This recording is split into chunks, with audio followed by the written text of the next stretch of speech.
The rudder broke. Yes, indeed. Did I hit something? Probably a hidden rock. I'm going to take some wire. I'm going to snake it through like so. Before I start to twist down, I'm just going to start it. Sorry if my hands are in the way. I want to get another wire and I want to make it even. I want to snake it through once again. So this way I have an equal amount of force. Got enough glue.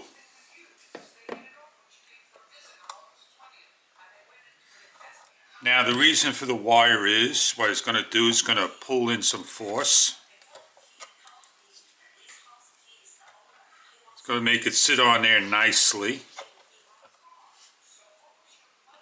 Do you think that's a good repair right there? Just leaving the wire and the glue on?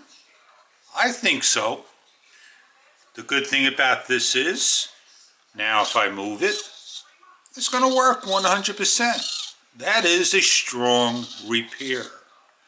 I'm going to put a little bit more glue on the wiring, and that will hold me strong.